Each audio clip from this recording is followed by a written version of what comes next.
Good morning, Ranelagh School. It's Adrian, your chaplain. Great to see you. Good news. Half term starts at the end of Friday. That's today. Fantastic news, eh? I hope you're going to enjoy that. So I have a bit of a problem, and I want you to listen to my problem and see if you can understand why my problem might actually help you.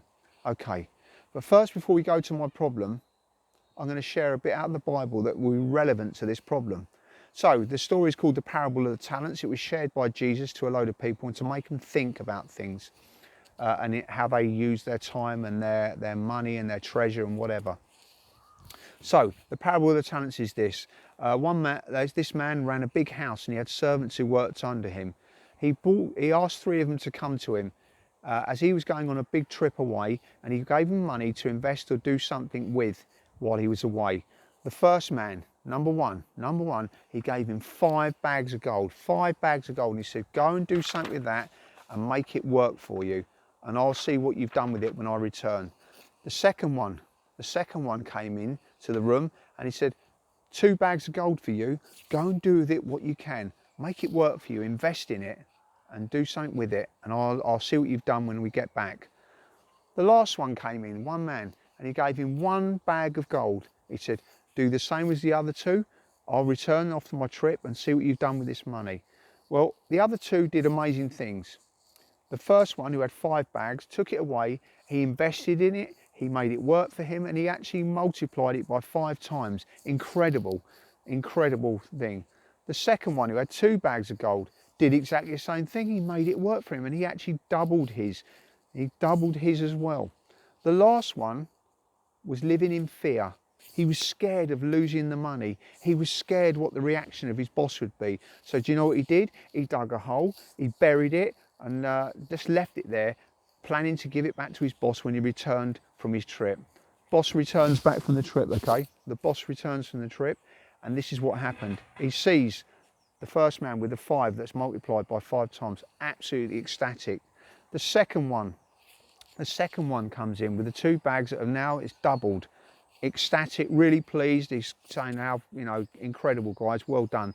The last one comes in and he said, sir, he goes, I buried it in the ground because I was worried what you'd think of me if I lost it or it didn't work or didn't do anything with it. And he was livid because I've given you a gift and you wasted that gift. You are so stupid. He snatched the gold off him and he gave it to the man who got the 5 bags of gold and said, that's your payment for doing such a great job. He was fuming with the guy who wasted the opportunity. Now here's my problem.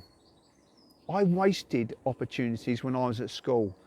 I was given a free education and I threw it back in the face of the people that were trying to educate me. I had reasons, and we all have reasons for doing things, and at the time they were my reasons and they were personal to me.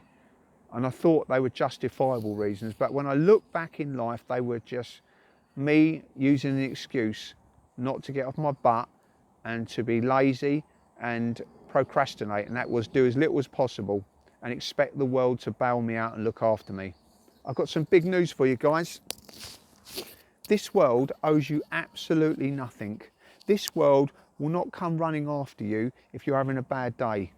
This world gives you lots of nice things, i.e. your education. It's your free gift that this government give you, that your teachers give you. They turn up and they try to educate you. Now some of you may be going, oh my word, Adrian, you are getting on our nerves, rolling your eyes that I'm saying your education is a gift. Well, I'm telling you right now it is. Here's a story about me and how I worked out the gift that I'd wasted. Now I left school with doing not particularly well, okay? And I had my reasons. I went through a lot of trauma, which was one of the reasons I didn't do well. I kind of gave up on my education. When I left school, I was so bad that I couldn't even get a reference to go to college. You didn't get an automatic place in, and my school didn't give me a particularly good reference, so I didn't get in. So I had to take a job working for a company doing maintenance on a conference centre. Now I was 16 then, and I wasn't happy with life. and my boss came out. He said, listen, there's not a lot working around the conference centre, but we've got this fence which was about the length of the sports centre fence that goes around the running track, so 400 metres and a bit more.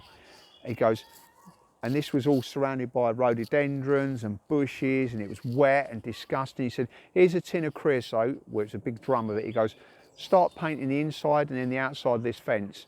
Well, 2 days in, I have to say I was literally depressed. I sat on the floor on the inside of the fence when no one could see me, and I literally cried.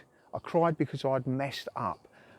I'd messed up the gift of education. I'd messed up on the chances that were offered to me, and I couldn't see a way out. It was so pathetic at that time that I actually sat there and worked out how long it would be till I retired. Can you imagine at 16 wishing your life away to retire?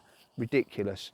But what I did do is gave myself a severe kick up the backside. I had a long, hard chat with myself and thought, this ends now. This ends now. And I got working in construction. I left that and went into work in construction. I did okay in construction, went to work at Panasonic for a period of time, and then left Panasonic when I got made redundant, and I started my own security company working with people who had high-end security, so celebrities and very rich and wealthy people. And had 10 years of doing that, working for people and employing people as well on a subcontract basis. So I did manage to cut it, but that didn't come easy. I had to work so hard. I blew the stuff that I had the chance of. I was like that #1 man, the one with the one bag of gold. I buried my education in the ground, did nothing with it, and walked away with nothing. So there's moral of this story today, guys. I'm not telling this to make you feel down on life, to be depressed. I'm telling you this so that when you return after half term, you might just be like #1 man or #2 man who invest in their education, Because once you've got it for free, you've got to make the most of it. When you come out of there and once you finish college, and if you don't go any further, you'll have to start paying for your education if you want to do courses and stuff like that, which I had to do. It's painful, paying out of your own pocket. Okay, you're getting it for nothing here. The only thing that you're asked to do is turn up for business and do the best you can. I know some of you find it hard. I found maths incredibly hard, and I would procrastinate all the way through it just so I could avoid doing it. But I loved other lessons, and I actually enjoyed some of those lessons, but I didn't put myself out. I didn't do enough homework. I didn't work hard enough, and I could have got a whole lot better results and maybe done something different with my life. Who knows? The fact of the matter is I love the job I do now. I feel incredibly blessed to be working with young people and through their situations, whatever it is, their behaviours, whatever it is, it doesn't matter to me. I'm deeply, what's the word I'm looking for?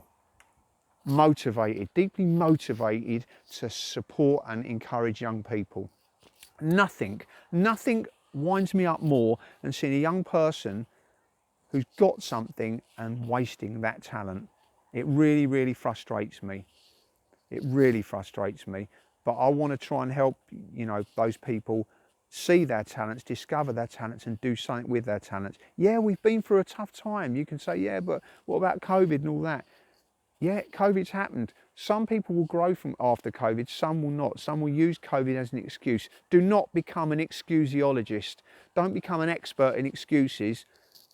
Just become an expert in reasons to get on with life and do something with your life. So guys, as I close today, I want you to park up the excuses, stop procrastinating, and if you don't understand that word, ask Siri or Google. They'll tell you what procrastination means, and it will be a bit of a lesson, because some of you will resonate with that. Some of you will go, well, that is me. I was a procrastinator, and sometimes I still do it. But just grab the gold that's being offered you, the bags of gold that are being offered. Grab them and run with them, okay? And invest in your talent, and you will see multiplication from that. So I'm going to close in a prayer, and it's for the half term, and then I'll leave you guys to contemplate what I've spoken about. Heavenly Father, I thank you, Lord, for all the pupils, the staff, that being teachers and backroom staff, that make this school the place it is. a place where education is available for free, with the only requirement that the pupils of this school turn up for business and don't seek excuses but reasons to carry on. Lord, I'd ask that you would guide them. I hope this story of the parable of the talents helps them understand that they are potentially wasting gifts or investing in gifts. It's up to them. The choice lays with them. Father, just protect them throughout this half term. Bring them back safe, and all this in the name of your Son, Jesus Christ. Guys, do your COVID tests. Don't stop doing those. It's important as we see a rise in the Indian variant. Let's protect and look out for each other. Take care. God bless. Have a great half term. Peace, love to you all. Bye.